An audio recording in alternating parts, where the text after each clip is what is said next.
고아원에서 일을 하고 있는 어느 한 성도님의 이야기를 들었습니다. 고아원에는 두 부류의 아이들로 나누어진다고 합니다. 부모님이 없는 고아가 한 부류이고, 부모님은 있는데 부모님이 키울 수가 없어서 고아원에 맡긴 부모 있는 고아, 이렇게 두 부류로 나눠진다고 해요. 그런데 이 두 부류 아이들은 너무 극명하게 이게 표시가 나는데요. 부모가 있는 고아들, 부모님이 형편이 어려워서 키울 수 없어 고아원에 맡긴 아이들, 또 여러 가지 상황으로 인해서 어쩔 수 없어서 이 고아원에 맡긴 아이들, 이 아이들은 부모가 없는 아이들에 비해서 상대적으로 굉장히 담대하고, 그리고 마음의 여유도 있고, 또 어떤 일에도 열정을 보이고 기가 살아서 열심을 가진다고 합니다. 반면에 부모님이 돌아가셔서 부모님이 없는 아이들은 늘 기가 죽어 있고, 그리고 이 아이들은 의욕이 잘 없고, 또 사람들을 바라볼 때 눈을 잘 마주치지 않는다고 합니다. 표시가 참 많이 나죠. 같은 고아원에 있어도 부모가 있느냐 없느냐에 따라서 아이들은 완전히 달라집니다. 부모가 있다는 거 키우지 못해도, 부모가 가까이 하지 못해도, 그래도 부모가 있다는 것을 아는 아이들은 그래도 세상을 살 수 있는 힘도 가지게 되고, 또 사람들 앞에 쉽게 기도 안 죽고, 또 뭐든지 할 수 있는 그런 열정도 가지게 됩니다. 부모가 있다는 거 이토록 참 중요한 것 같아요. 자, 그와 같이 우리도 마찬가지입니다. 우리에게도 영적 부모가 계십니다. 우리 아버지 하나님이 계십니다. 우리를 위하여 십자가에서 죽으신 우리의 구원자, 우리의 주님 예수님이 계십니다. 그렇기 때문에 하나님을 모르는 세상 사람들에 비해서 우리는 용기 있게 살 수 있습니다. 기 안 죽고 당당하게 살 수 있습니다. 어려움이 있고 힘겨움이 있고 몸에는 질병이 들어도 그거 탁 떨어버리고 일어설 수 있습니다. 내가 예수님을 믿음에도 불구하고 늘 기가 죽어 있고 용기도 없고 의욕도 없고 살아가는데 행복도 없이 산다는 것은 하나님이 살아계시다는 것, 나를 구원하신 예수님이 살아계시다는 것을 생각을 못해서 그렇습니다. 하나님은 살아계십니다. 믿으십니까? 예수님은 살아계십니다. 여러분 믿으시죠? 이걸 절대로 놓치시면 안 돼요. 그런데 오늘 예수님은 하나님이 살아계시고 예수님이 살아있는 것 가지고 너희들이 이 세상을 힘있게 살아라고 말하지 않습니다. 하나님이 살아계시고 예수님이 살아계시는 것은 그거는 기본이고, 거기에 더해서 예수님이 너희에게 임하였어 너희와 영원토록 함께 동행하겠다라고 약속을 해 주십니다. 우리를 고아원에 보내지 않는데요, 고아원에 보낼 필요가 없는 거예요. 예수님이 직접 우리를 양육하시고 우리를 먹이시고 우리를 키우겠다고 오늘 말씀을 통하여 약속을 해주고 있습니다. 말씀 한번 보시죠. 18절입니다. 읽습니다. 같이. 내가 너희를 고아와 같이 버려두지 아니하고 너희에게로 오리라. 예수님은 우리를 고아와 같이 버려두지 않는다고 말씀을 하십니다. 예수님이 다시 오신다 그래요. 예수님은 이 땅에 오셔서 우리 죄를 위하여 십자가에 못 박혀 죽으셨습니다. 그리고 3일 만에 무덤에서 다시 살아나셨죠. 그리고 40일 동안 죽음에서 살아난 부활의 모습을 사람들에게 보여주고 나타내신 후에 하늘로 승천하셨습니다. 지금 예수님이 하늘에 계십니다. 하나님 보좌 우편에 계시죠. 그러면 지금 예수님께서 하시는 말씀, 너희를 과와 같이 버려두지 아니하고 내가 다시 오겠다 한 것은 예수님께서 이 땅에 다시 오는 재림을 말하는 것일까요? 세상 마지막 날 하나님이 죄로 인하여 악을 행한 사람들을 심판하고 예수를 믿어 의를 행하고 하나님을 영화롭게 한 사람은 영생을 주시기 위하여 마지막 날 이 세상에 재림하시지 않습니까? 그러면 그 날을 말하는 것인가? 아닙니다. 지금 예수님이 여러분 안에 와 계십니다. 예수님의 재림을 말하는 게 아닙니다. 오늘 18절 말씀, 내가 너희를 거와 같이 버려두지 아니하고 너희에게로 오리라 하시는 이 말씀은 예수 믿을 때에 성령 하나님이 우리 안에 오십니다. 그때 성령과 함께 우리에게 오십니다. 이미 예수님을 믿는 사람은 지금 예수님을 모시고 살고 있습니다. 여러분 믿으십니까? 예수님이 다시 온다라고 오늘 하시는 말씀은 재림에 대한 이야기가 아닙니다. 물론 예수님은 부활의 몸을 가지고 재림하실 겁니다. 그 날이 언제인 줄 모르지만 세상 끝날에 그 일이 일어날 것입니다. 그러나 오늘 주님께서 요한복음 14장 18절에서 말씀하고 있는 내가 너희를 고아와 같이 버려두지 아니하고 너희에게로 오리라 하신 말씀은 바로 예수 믿을 때에 성령으로 말미암아 우리 안에 오시는 것을 말하는 겁니다. 그것을 예수님은 제자들이 이해를 못하고 있었기 때문에 계속해서 말씀을 통하여서 설명하시고 증명을 하셨습니다. 19절 한번 보십시오. 조금 있으면 세상은 다시 나를 보지 못할 것이로되 너희는 나를 보리니 이는 내가 살아있고 너희도 살아있겠습니다. 여기 보면 예수님이 다시 올 때 세상이 예수님을 볼 수 있다 그래요? 못 본다 그래요? 못 본다 그럽니다. 그런데 예수님이 재림할 때는 세상이 다 봅니다. 구원 얻은 사람이든 구원 얻지 않은 사람이든 예수님께서 구름 타고 천군 천사를 이끌고 먼저 하늘나라로 간 성도들과 함께 재림하십니다. 그때 사람들이 다 봐요. 그러면 지금 19절에 세상이 나를 보지 못한다라고 말했고 그 대신 너희는 나를 본다라고 말하고 있거든요. 이게 무슨 말씀입니까? 바로 영으로 오신다는 겁니다. 성령으로 우리에게 오신다는 거예요. 성령으로 예수님이 우리에게 오십니다.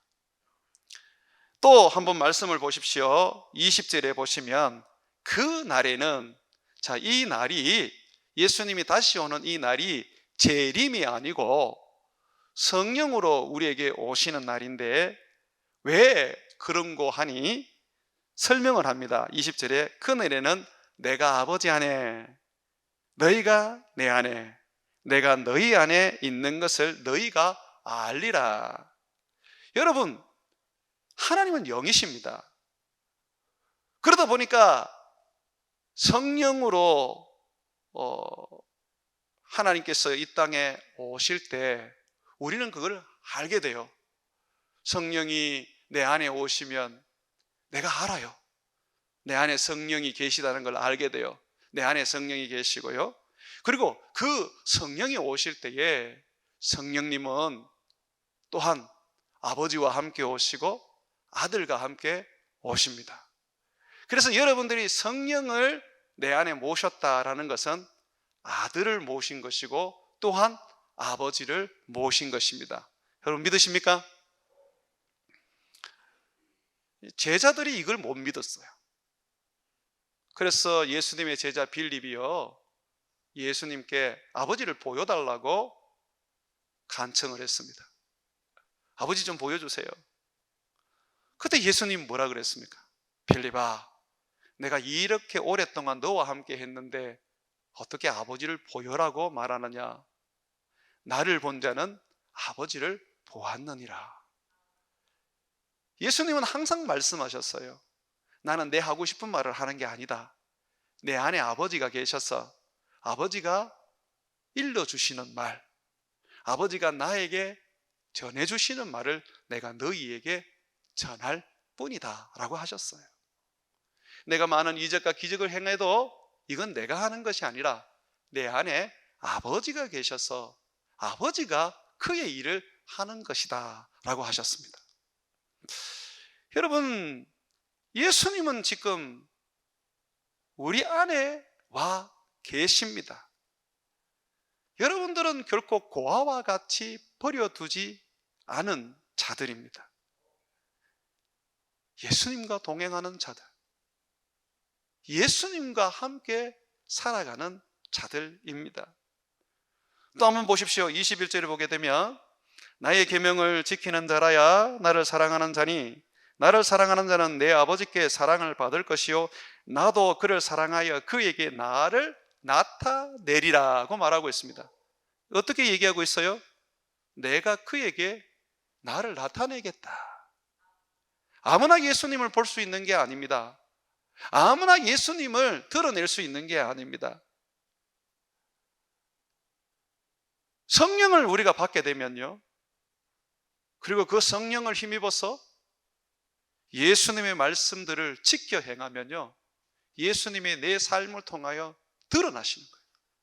예수님의 능력이 내 삶을 통해서 나타나는 거예요. 예수님의 그 성품이 내 인생 속에 보여지는 겁니다.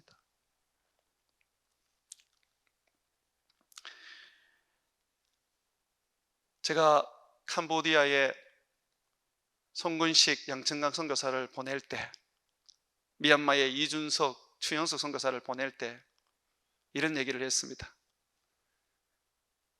선교사님들은 절대로 선교단체 들어가지 마시고 선교지에 가서도 선교사들과 친목도 하지 마십시오.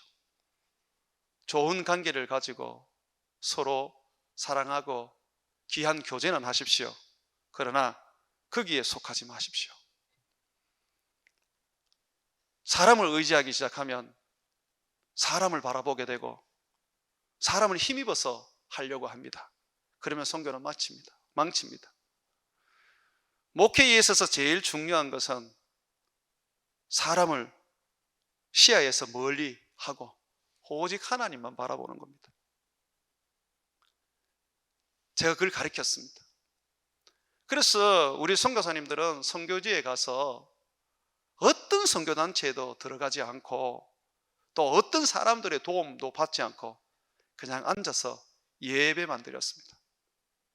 그런데 예배만 드렸는데도 불구하고 자꾸 사람들이 전도되어서 교회 안으로 오고 세례받고 제자가 되기 시작합니다.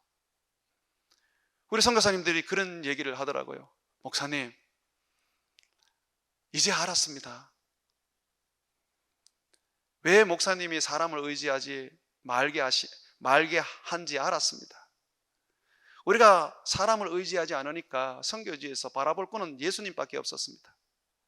예수님이 우리 안에 성령으로 와 계시기 때문에 그 예수님만 붙잡고 그 예수님만 의지하고 예수님께 기도드렸더니 생각지도 않게 사람들이 교회로 와서 영혼 구원을 받고 또 영혼 구원 받은 사람들이 제자로 만들어지는 것을 보았습니다. 목사님, 이제 알았습니다. 내 안에는 예수님이 계시다는 것을 알았습니다. 이번에 캄보디아 선교를 갔다 왔던 우리 선생님들, 장로님들 얘기를 들어보니까 가장 은혜를 받은 것이 두 선교사님의 삶이었다고 말합니다. 목사님, 저는 송근식 양천강 선교사님을 통해서 예수님을 봤습니다. 예수님의 그 사랑, 예수님의 그 헌신, 예수님의 그 사람을 긍휼히 여기시는 그 마음을 우리가 보았습니다. 정말 큰 은혜를 받았습니다. 여러분, 우리는 예수님을 보여줄 수가 있어요. 왜냐하면 예수님은 내 안에 계십니다. 우리를 그와 같이 버려두지 아니하시고 지금 우리 안에 와 계십니다. 그래서 이 성령님을 부를 때에 예수의 영이라고도 부르고 그리스도의 영이라고도 부르는 겁니다. 구약에는 성령님을 아버지의 영이라고 불렀죠. 하나님의 영이라고 불렀잖아요.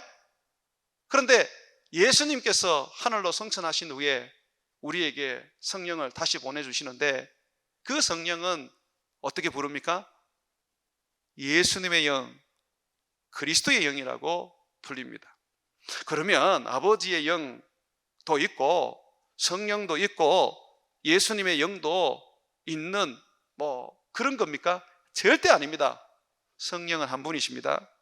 그런데 아버지가 보내어서 아버지를 드러내고 아버지의 일을 하게 할 때는 아버지의 영, 하나님의 영이라고 불리게 되고요, 예수님을 드러내고 예수님의 일을 하고 예수님이 가르친 것을 가르칠 때는 예수의 영이라고 불리는 겁니다. 지금 여러분들이 받은 성령은요, 아버지의 영, 하나님의 영일 뿐만 아니라 바로 예수의 영, 그리스도의 영입니다. 그러면 하나님의 영으로서 우리가 성령을 받은 것과 또 그리스도의 영으로 성령을 받은 것의 차이는 있을까요? 엄청 차이가 있습니다. 구약에는요, 성령이 아버지의 영으로 임하는데 성령이 임하면 머물러 계십니다. 그런데 예수님으로 말미암아 이제 성령님께서 우리에게 오게 되는데 그 성령님은 머물러 계시는 게 아니라 우리 안에 쑥 들어오셔서 우리 안에 계시게 됩니다. 모세도요, 성령을 자기 안에 못 모셨어요. 성령과 함께 동행했고 성령이 그 위에 머물러서 이적과 기적을 행했지만, 그러나 성령이 모세 안에 내주 그 영혼에 거하신 것은 아닙니다. 한번 보십시오. 17절 말씀입니다. 그는 진리의 영이라 세상은 능히 그를 받지 못하나니 이는 그를 보지도 못하고 알지도 못함이라. 세상은 성령을 알지도 못하고 보지도 못합니다. 귀신만 알 뿐이지, 귀신만 느낄 뿐이지 성령은 구원받은 하나님의 자녀 아니고는 모릅니다. 그러나 너희는 그를 아나니, 자, 그를 안다고 지금 말하고 있습니다. 이미 알고 있다. 제자들에게 이미 알고 있다라고 말합니다. 그는 너희와 함께 거하심이요. 여기 거한다는 말이 바로 머물러 계시다는 겁니다. 예수님이 세례 요한에게 세례를 받고 물 밖으로 나왔을 때 비둘기 같은 모양의 성령이 임하셨습니다. 그때 그 성령이 머물러 계셨어요. 예수님 안으로는 안 들어가셨어요. 그런데 보세요. 그런데 또 그러시면서 뭐라 그럽니까? 너희 속에 계시겠습니다. 영어로 말하면 미래 이야기입니다. 예수님이 자기의 영으로, 자기의 이름으로 성령을 보내주실 텐데 그 성령이 임하면 그 성령은 너희 위에 머물러 있는 정도가 아니라 너희 안에 들어가셔서 너와 한 몸이 되게 한다라고 말합니다. 누구와 한 몸이 되게 합니까? 예수의 영이 영으로 오시니까 예수와 내가 한 몸이 되는 겁니다. 한번 따라하십시오. 내 안에 예수님이 계신다. 나는 예수님과 하나다. 그러니 여러분 두려워하거나 무서워하거나 외로워하지 마십시오. 우리 주님이 하늘 나라에 계시고 하나님 보좌 우편에 계시는 것으로 끝나지 않습니다. 성령을 보내어 성령과 함께 지금 우리 안에 계십니다. 우리와 동행하고 있습니다. 여러분, 에녹은요 하나님과 300년 동안 동행했습니다.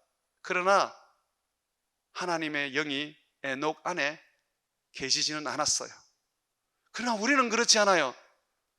예수님이 보내시는 성령, 아버지의 영이신 그 성령은, 또한 그리스도의 영이신 성령은 이제 우리 안에 쑥 들어오셔서 예수와 나를 하나가 되게 합니다. 성령님이 왜 내 안에 계시느냐 하면 예수님과 나를 하나가 되게 하는 것입니다. 그래서 여러분의 손을 이렇게 내미시면, 여러분 예수님이 손목에 못 박혀 십자가에 달려 죽으셨죠? 여러분 손목에도 못자국이 있는 거예요. 여러분 옆구리에도 창자국이 있는 거예요. 왜냐하면 지금 예수님과 여러분은 성령으로 말미암아 하나가 되었습니다. 여러분 믿으십시오. 내가 그리스도와 함께 십자가에 못 박혀 죽었나니, 그죠? 그리스도와 함께 십자가에 못 박혀 죽었나니 그런 적 이제 내가 산 것이 아니요 오직 내 안에 예수께서 사신 것이라. 내 안에 예수가 계시는 겁니다. 내 안에 예수가 계시는 겁니다. 그러므로 우리는요 두려워하고 염려하고 무서워하고 괴로워하지 않을 수 있습니다. 그 아들이 부모가 살아있다는 것만 알아도 기가 잘 죽지 않는 것처럼, 우리도 이 세상 속에서 주님이 나와 함께 하신다는 것, 내 안에 주님이 계신다는 것, 이거 우리가 견고하게 믿으면 세상 우리가 어떤 어려움을 당해도 잠시 힘들 뿐 다 극복하고 이겨낼 수 있습니다. 우리 주님의 함께 하시는 그 은혜를 힘입어서 죽음에서 사망으로 옮겨지고 절망에서 소망으로 또 변화되고 없는 것도 있게 만드는 능력으로 살게 됩니다. 예수님께서는요 우리에게 분명하게 말하고 있습니다. 내가 너희와 함께 할 것이다. 그래서 이사야가 예수님의 이름을 임마누엘이라고 불렀어요. 임마누엘이라는 것은 하나님이 우리와 함께 하신다라는 겁니다. 하나님이 우리와 함께 하신다, 그 약속을 이루시기 위하여 예수님은 하늘로 승천하신 후에 성령을 보내어 성령으로 우리 가운데 오신 것입니다. 하나님이 함께 하십니다. 여러분이 어디를 가든, 여러분들이 누구를 만나든, 여러분들이 어떤 일을 하든 하나님이 함께 하시는 것입니다. 그러므로 강하고 담대하시기를 주의 이름으로 축원을 드립니다. 이 성령이 오시면 어떤 일을 하세요? 그리스도의 영이시기 때문에 예수님이 이 땅에 제자들에게 하셨던 모든 것들을 하십니다. 말씀도 가르치시고 위험에서 지켜주시고 보호하시고 필요한 것들을 공급해 주시고 질병도 고쳐주시고 귀신도 쫓아내 주시고 복음 전할 때의 능력도 주십니다. 베드로가 무리를 걷다가 빠져버렸어요. 그때 베드로가 주여 나를 구원해 주소서라고 다급하게 주님께 구원을 요청했습니다. 주님 어떻게 하셨습니까? 즉시로 베드로를 물에서 건져내셨습니다. 광야에서는 수많은 사람들이 허기가 져서 집으로 돌아가는 중에 죽을 수도 있었습니다. 예수님은 그 허기진 사람들이 너무 불쌍해서 광야에 다 앉혀서 물고기 2마리와 보리떡 5개로 다 먹이고 12강준이나 남도록 하셨습니다. 예수님은 우리를 구원하시고 우리를 도우시고 우리를 먹이시는 분이십니다. 예수님을 따르는 막달라 마리아는 7 귀신이 들렸는데 그 고통이 얼마나 심했겠습니까? 그런데 예수님은 그 여인을 깨끗하게 고쳐서 예수님을 따라다니며 예수님을 섬기도록 만들어 주셨습니다. 예수님은 우리를 귀신에서 고쳐주시고 건져내시는 분이십니다. 무엇이 여러분에게 필요합니까? 어떤 것이 여러분들에게 있어야 합니까? 예수님은 어떤 것이든 다 여러분들에게 해줄 수 있는 분이십니다. 왜 그렇습니까? 예수님은 우리를 구원하시기 위하여 자기 몸도 아끼지 아니하고 십자가에 자기의 몸을 내주셨습니다. 자기 생명도 아끼지 않고 우리를 살리려고 십자가에 내어주셨는데 하물며 그 생명과 함께 그 목숨과 함께 모든 것을 여러분들에게 주시지 않겠습니까? 로마서 8장 한번 펴보십시오.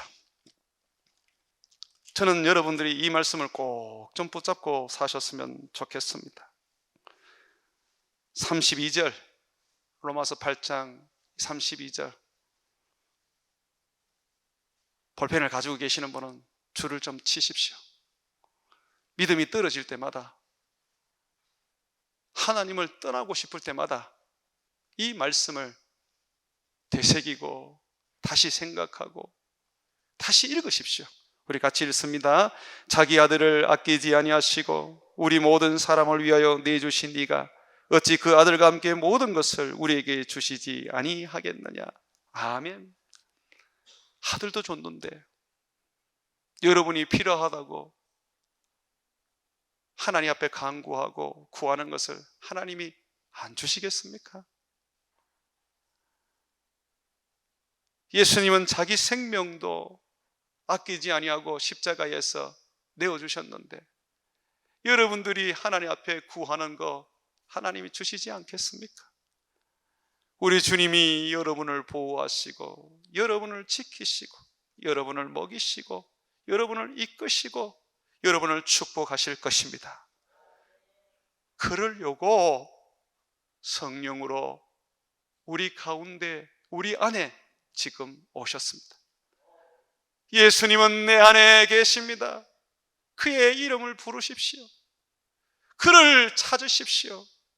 그가 적시로 여러분들에게 은혜를 베푸시고 도움을 주시고 축복을 주시며 여러분들의 마음을 행복하게 해 주실 겁니다.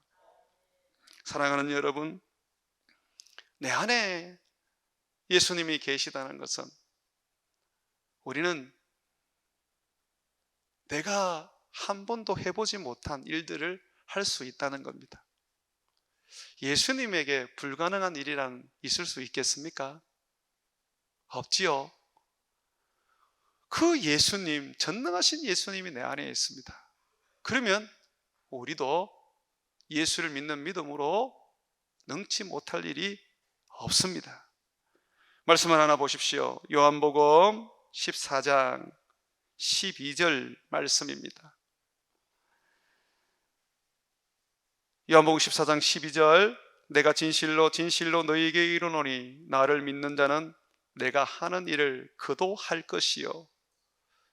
예수님을 믿는 사람은요, 예수님이 이 땅에서 하셨던 모든 일들, 이적과 기적도 하실 수 있다고 말합니다. 왜 그렇습니까? 우리 안에 예수님이 계시기 때문이죠. 내가 하는 게 아니에요.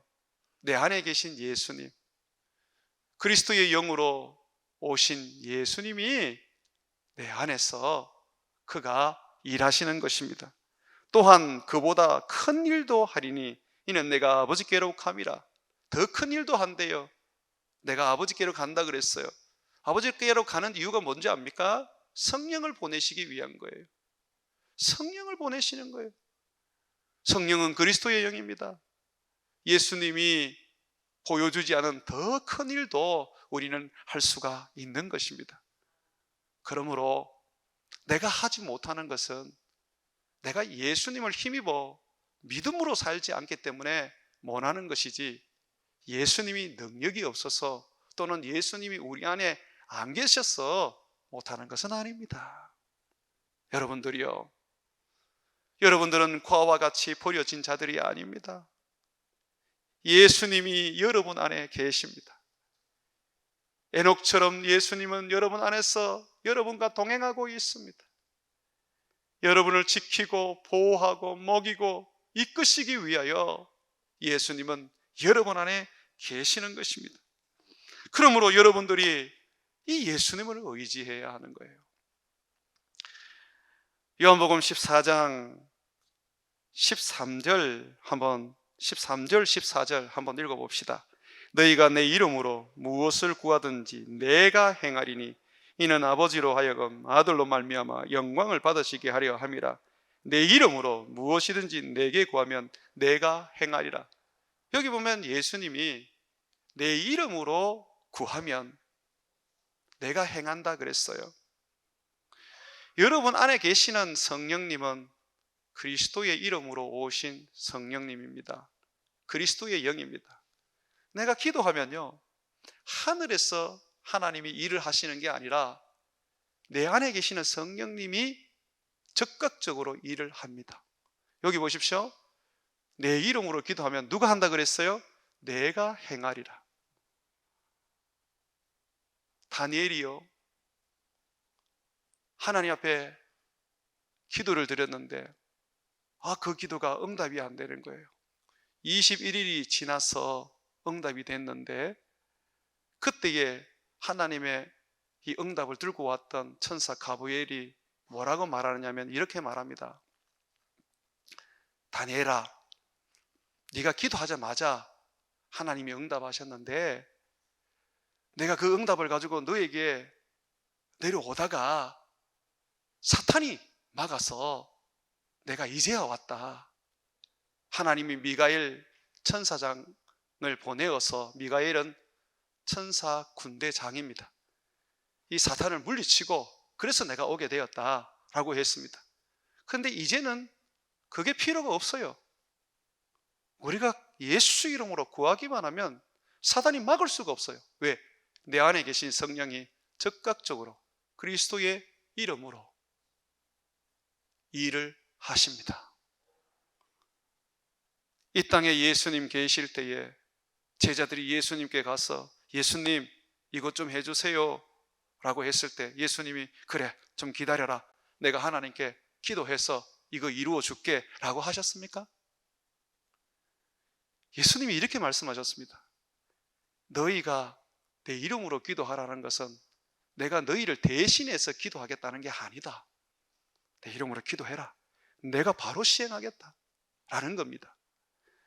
예수님께서는요, 그냥 누구든지 자기 앞에 나와서 포기를 원합니다 그러면 즉각적으로 말합니다. 네 믿음대로 봐라. 온몸의 피부병이 깨끗해지기를 원합니다 그러면요, 예수님 즉각적으로 말합니다. 깨끗하여져라. 내 딸이 흉악한 귀신 들렸습니다 그러면요, 예수님이 네 딸이 구원을 얻었다, 이렇게 한마디만 하면 그냥 다 고쳐지고 그냥 다 해결이 돼요. 예수님께서 지금 우리 안에 계십니다. 성령으로 오셔서 예수님은 분명히 말하고 있습니다. 내 이름으로 구해라, 내가 즉각적으로 행하마. 내가 너희를 멀리 떠나 있지 않다. 내가 저 하늘나라에만 있는 게 아니다. 하나님 보좌 우편에만 있는 게 아니다. 나는 지금 너희 안에, 네 곁에서 너와 함께하고 있다. 그러므로 너는 내게 부르짖어라, 내게 구해라, 내가 너에게 응답하겠다라고 하시는 겁니다. 사랑하는 여러분, 여러분 안에 성령님이 계십니다. 이 성령님은 그리스도의 영이십니다. 그리스도를 드러내고 그리스도를 나타내고 그리스도의 일을 하고 그리스도께서 가르치신 일을 가르쳐 주십니다. 그러므로 여러분은 예수님을 지금 모시고 있는 겁니다. 내 안에 예수님 있는 거예요. 그러므로 이 예수님 힘입어서 이 예수님 의지하고 예수님 붙잡고 사시면 됩니다. 한번 생각해 보세요. 예수님이 이 땅에 계실 때에 여러분들이 예수님 바로 옆에 함께 동행하는 12 제자 중에 한 명이라고 생각해 보세요. 내가 베드로고 내가 요한이라고 생각해 보세요. 여러분 얼마나 그 살아가는 것이 기쁘고 또 담대하고 그리고 뭐든지 할 수 있다는 그런 믿음으로 가득하지 않겠습니까? 예수님이 사마리아 올라갈 때에 같이 동행했던 제자 중에 한 명이 뭐라고 한 줄 압니까? 사마리아 사람들이 예수님을 영접하지 않으니까 주여 우리가 하늘에서 불을 명해서 불이 떨어지게 해서 저 사람들 다 죽일까요? 라고 했었습니다. 그만큼 예수님 곁에만 있으면 얼마나 담대해지고 또 모든 능력을 행할 수 있다는 그런 믿음이 생기는지 모릅니다. 그런데 예수님이 말씀하세요. 야, 내가 네 곁에 있는 정도가 아니다. 너의 안에 있다. 성령으로 내가 너에게 이미 와 있다. 그러므로 나를 붙잡고 나를 힘입고 나를 의지하고 살아가라. 내가 능력이다. 내가 축복이다. 그러므로 너희가 나를 붙잡으면 된다라고 말씀하십니다. 믿음이 뭐예요? 여러분 믿음이 뭐예요? 믿음을 이야기할 때는 예수를 빼보면 믿음이 아니에요. 그냥 내 마음의 확신? 그건 믿음 아닙니다. 내 마음에 확신이 없어도 믿음이 될 수가 있어요. 믿음이라는 것은 예수를 힘입어 기도하고 예수를 힘입어 말씀에 순종하고 예수를 힘입어 세상을 살아가는 것이 믿음입니다. 예수를 힘입는 것이 믿음이에요. 그러면 내 안에 예수님이 계세요. 성령으로 지금 내게 오셨어요. 나를 고아와 같이 버려두지 아니하고 지금 내 안에 와서 지금 계십니다. 그러면 내 안에 계신 이 예수님 내가 신뢰하고 내가 의식하고 내가 이 예수님 붙잡고 이 예수님 힘입어 살아가는 겁니다. 이게 믿음입니다. 사람 붙잡지 마십시오. 환경 의지하지 마십시오. 돈 바라보지 마십시오. 내 안에 계시는 예수님, 그분 붙잡고 그분 힘입어서 세상을 이기고 그분 말씀에 순종하고 복종하는 인생 사시기를 주의 이름으로 축원을 드립니다.